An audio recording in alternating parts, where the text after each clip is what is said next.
आज हमारे देश में जिस चीज को सबसे ज्यादा खतरे में बताया जाता है वो है भारत का संविधान। और इसी संविधान की रचना करने वाले डॉक्टर भीमराव अंबेडकर की आज 131वीं जयंती है। वर्ष 1891 में आज ही के दिन डॉक्टर अंबेडकर का जन्म हुआ था और उन्हें भारत के संविधान का चीफ आर्किटेक्ट भी कहा जाता है।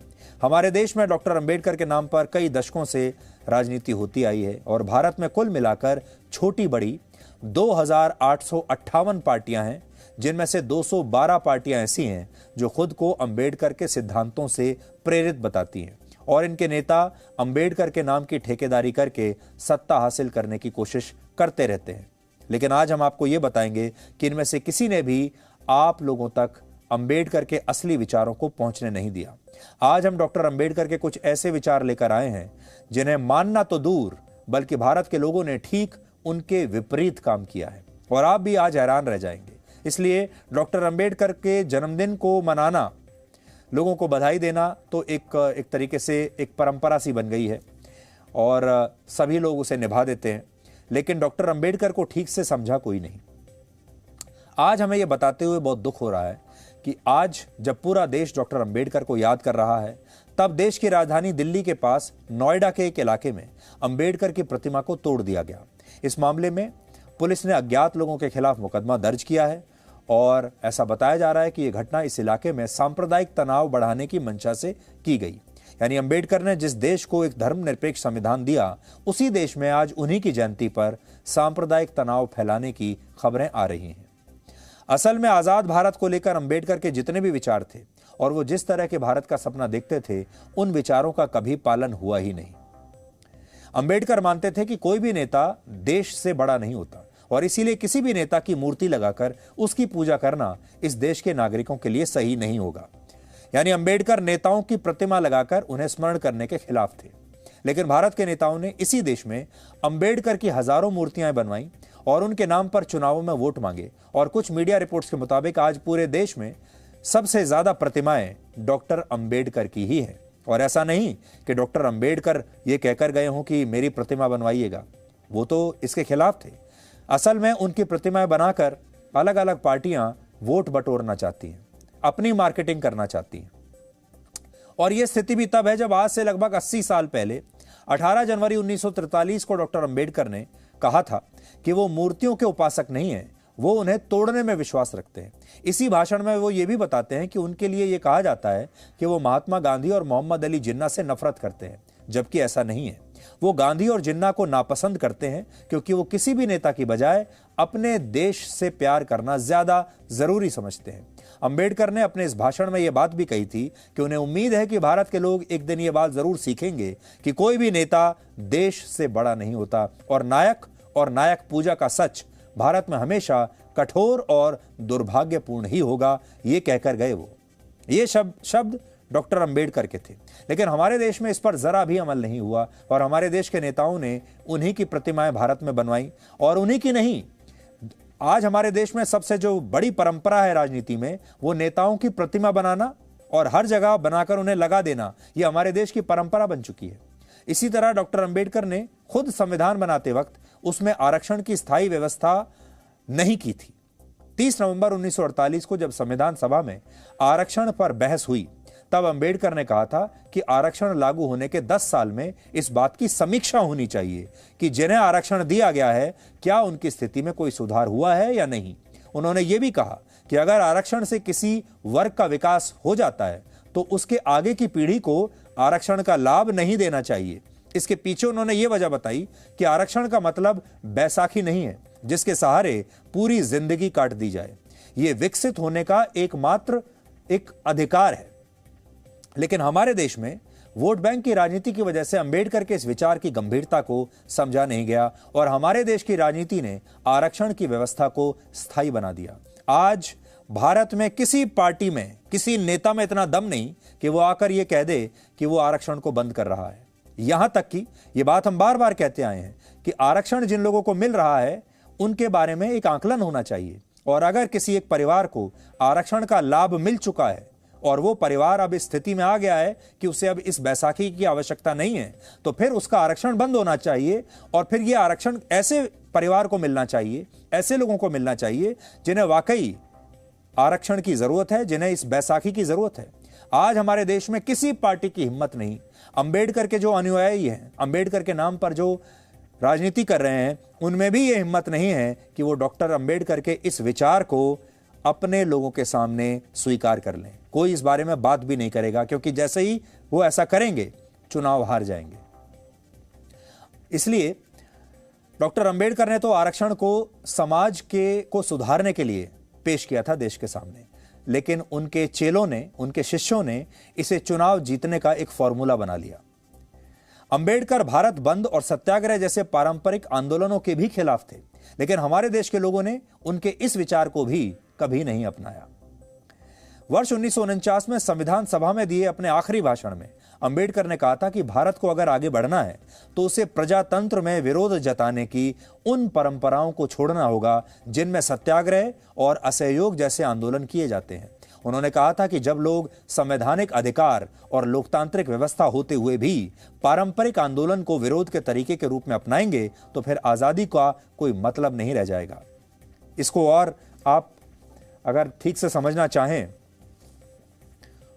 तो मैं आपको उनका यह भाषण पढ़कर सुनाता हूं। देखिए, उसकी कॉपी आज मेरे पास है।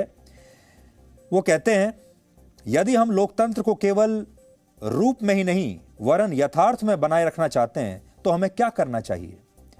मेरे विचार अनुसार सबसे पहले हमें यह करना चाहिए कि अपने सामाजिक और आर्थिक उद्देश्यों की पूर्ति के लिए हमें संवैधानिक रीतियों को दृढ़तापूर्वक हम अपनाएं। इसका अर्थ यह है कि क्रांति की निर्मम रीतियों का हम परित्याग करें। इसका अर्थ यह है कि सविनय अवज्ञा, असहयोग और सत्याग्रह की रीति का हम परित्याग करें। आर्थिक तथा सामाजिक उद्देश्यों की पूर्ति के लिए जब कोई मार्ग न रहे तब तो इन असंवैधानिक रीतियों का अपनाना बहुत कुछ रूप में न्यायपूर्ण हो सकता है, पर जब संवैधानिक रीतियों का मार्ग खुला हुआ है कि इन असंवैधानिक रीतियों का अपनाना कभी न्याय संगत नहीं हो सकता। ये रीतियां अराजकता के सूत्रपात के अतिरिक्त और कुछ नहीं है, और जितना शीघ्र इनका परित्याग किया जाए उतना ही हमारे लिए अच्छा होगा। ये बात डॉक्टर अंबेडकर ने इसलिए कही क्योंकि उनके मुताबिक जब इस तरह की सविनय अवज्ञा का जो दौर चल रहा था, असहयोग आंदोलन चल रहा था, सत्याग्रह चल रहा था, यानी इस तरह के जो विरोध प्रदर्शन जो होते थे, ये जब तक हम गुलाम थे, दूसरा देश हम पर शासन कर रहा था, यानी अंग्रेज शासन कर रहे थे, हम गुलाम थे, हम अपनी आज़ादी के लिए लड़ रहे थे, तब तक ये सत्याग्रह, ये धरने प्रदर्शन, ये हड़ताल, ये सारी जो चीज़ें हैं, ये भारत बंद, असहयोग आंदोलन, तब तक तो इसके लिए कोई जगह थी, क्योंकि हम किसी विदेशी ताकत के खिलाफ लड़ रहे थे और उससे हम असहयोग करना चाहते थे। लेकिन जब हमारा देश आज़ाद हो चुका है और जब हमारे देश में एक संविधान बन चुका है, हमारे देश में नियम कानून बन चुके हैं, और वो भी हमारे देश के लोगों ने बनाए हैं, हमारे अपने नेताओं ने बनाए हैं, हमारी अपनी चुनी हुई सरकार ने बनाए हैं, तो फिर हम अपने ही देश के संविधान के खिलाफ, अपने ही देश की व्यवस्था के खिलाफ असहयोग कैसे कर सकते हैं? उसके खिलाफ आंदोलन कैसे कर सकते हैं? उसके खिलाफ प्रोटेस्ट कैसे कर सकते हैं? इसीलिए उन्होंने कहा कि आज़ादी मिलते ही अब इस तरह के आंदोलन, भूख हड़ताल, बंद वगैरह समाप्त हो जाने चाहिए। लेकिन ऐसा कभी नहीं हुआ, और आप देखते हैं कि आज भी हमारे देश में प्रोटेस्ट करने का जो तरीका है वही चल रहा है जो अंग्रेजों के ज़माने में चलता था, यानी उसी तरह की भूख हड़ताल होती हैं, उसी तरह के बंद किए जाते हैं, चक्का जाम किया जाता है, असहयोग आंदोलन किया जाता है, धरने पर बैठा जाता है, विरोध प्रदर्शन किए जाते हैं, सड़कों को रोक दिया जाता है। इस तरह की चीज़ें आज भी की जाती हैं। इसी तरह अंबेडकर भारत में एक देश एक कानून की व्यवस्था चाहते थे और यूनिफॉर्म सिविल कोड लाने के पक्ष में थे, लेकिन हमारे देश की पार्टियों ने मुस्लिम तुष्टीकरण के लिए कभी भी इस पर विचार करना तक जरूरी नहीं समझा। 23 नवंबर 1948 को संविधान में यूनिफॉर्म सिविल कोड पर जोरदार बहस हुई थी, जिसमें प्रस्ताव रखा गया कि सिविल मामलों के निपटारे के लिए देश में एक समान कानून होना चाहिए या नहीं। लेकिन उस समय संविधान सभा के सदस्य मोहम्मद इस्माइल साहब, नजीरुद्दीन अहमद, महबूब अली बेग साहब बहादुर, पोकर साहब बहादुर और हुसैन इमाम ने एक मत से इसका विरोध किया, और उस समय संविधान सभा के सभापति डॉक्टर राजेंद्र प्रसाद और तमाम बड़े कांग्रेस नेता भी इसके खिलाफ थे, जबकि अंबेडकर इसका समर्थन कर रहे थे। और उस दिन उन्होंने संविधान सभा में कहा था कि रूढ़िवादी समाज में धर्म भले ही जीवन के हर पहलू को संचालित करता हो, लेकिन आधुनिक लोकतंत्र में धार्मिक क्षेत्र अधिकार को घटाए बगैर असमानता और भेदभाव को दूर नहीं किया जा सकता। सोचिए, डॉक्टर अंबेडकर कितने दूरदर्शी थे। उन्होंने 74 वर्ष पहले ही ये कह दिया था कि अगर देश को एक समान कानून नहीं मिला तो देश के सामने ऐसी खतरनाक स्थिति पैदा होगी जो आज हमारे सामने है। अंबेडकर ने इसके लिए संविधान में अलग से व्यवस्था की थी, जिसके तहत भारत के संविधान का आर्टिकल 44 ये निर्देश देता है कि उचित समय पर सभी धर्मों के लिए पूरे देश में एक समान कानून लागू होना चाहिए। डॉक्टर अंबेडकर जब तक जीवित रहे, उन्होंने भारत की जाति व्यवस्था से जुड़ी कुरीतियों का हमेशा विरोध किया, लेकिन उनके नाम पर राजनीति करने वाली पार्टियां आज भी चुनावों में जातियों की सोशल इंजीनियरिंग करती हैं। आजकल आपने देखा होगा भारत की राजनीति में सोशल इंजीनियरिंग शब्द का बड़ा प्रयोग किया जाता है और नेता बड़े फक्र से बताते हैं कि हमने सोशल इंजीनियरिंग कर दी। आज भारत की राजनीति से जाति ऐसे चिपक गई है कि जैसे ये कभी भारत को छोड़कर जाएगी ही नहीं। अंबेडकर को भारत की राजनीति में हमेशा से एक टूल, एक औजार की तरह इस्तेमाल किया गया और उनके नाम पर कई पार्टियों ने चुनाव भी जीते, सरकारें भी बनाई। दलितों के नाम पर, दलितों के उत्थान के नाम पर जो नेता आए, उन्होंने अपने लिए बड़े बड़े बंगले बना लिए, सैकड़ों करोड़ों हजारों करोड़ों की प्रॉपर्टी उन्होंने बना ली और जीवन का हर ऐशो आराम उन्होंने अपने लिए इकट्ठा कर लिया दलितों के नाम पर, डॉक्टर अंबेडकर के नाम पर। लेकिन एक सच ये भी है कि खुद अंबेडकर आजाद भारत का अपना पहला चुनाव हार गए थे। 1951-52 में हुए पहले लोकसभा चुनाव में डॉक्टर भीमराव अंबेडकर ने जवाहरलाल नेहरू की कांग्रेस पार्टी के खिलाफ शेड्यूल्ड कास्ट फेडरेशन नाम से अपनी एक पार्टी बनाई, जिसने देश भर के 10 राज्यों में 35 सीटों पर चुनाव लड़ा था। यह पहला लोकसभा चुनाव हुआ था तब की बात है, लेकिन उनकी पार्टी को 35 में से केवल 2 सीटें मिली थी और डॉक्टर अंबेडकर खुद बॉम्बे लोकसभा सीट से चुनाव हार गए और वो चौथे नंबर पर रहे। उन्होंने अपना पहला चुनाव कांग्रेस के एक ऐसे उम्मीदवार से हारा जो बतौर सहायक उन्हीं के साथ काम कर चुका था, यानी अपने सहायक से ही चुनाव हार गए। और कांग्रेस पार्टी के इस नेता का नाम था काजरोलकर। यानी इस देश के लोगों ने ही अंबेडकर को चुनावों में हरा दिया। इसलिए एक बात समझने वाली है कि अंबेडकर का नाम इस्तेमाल करके चुनाव जीता तो जा सकता है, लेकिन अंबेडकर के सिद्धांतों का इस्तेमाल करके आप सिर्फ चुनाव हार सकते हैं और कुछ नहीं।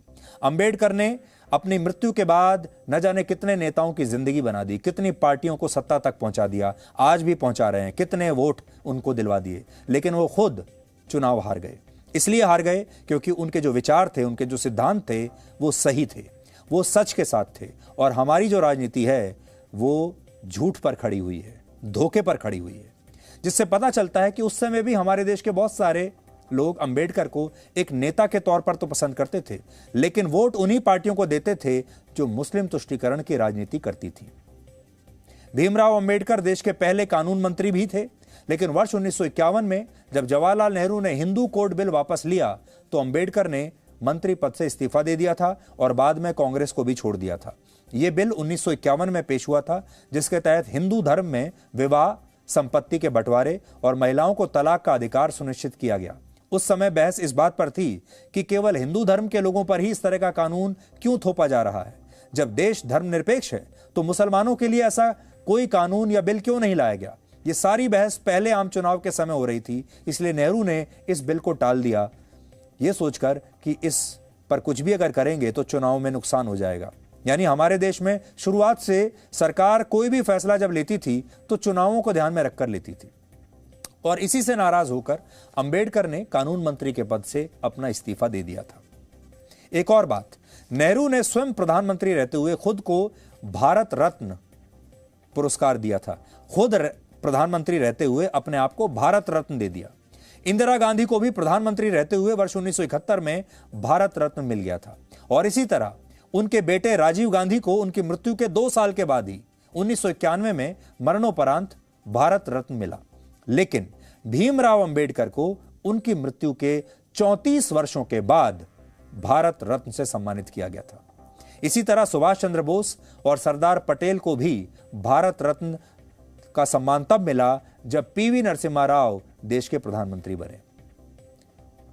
आज हम आपसे यही कहना चाहते हैं कि डॉक्टर अंबेडकर को असली श्रद्धांजलि वही होगी यही होगी कि हम उनके असली विचारों का, उनके असली सिद्धांतों का अनुसरण करें, क्योंकि अंबेडकर के विचारों को ना मानना, उनके विपरीत काम करना उनका सबसे बड़ा अपमान होगा, जो कि हमारे देश के तमाम नेता, उनके नाम पर राजनीति करने वाली पार्टियां और उनके जो अपने आप को उनके अनुयायी बताते हैं, वो सब एक तरीके से डॉक्टर अंबेडकर का दिन रात हर रोज अपमान कर रहे हैं।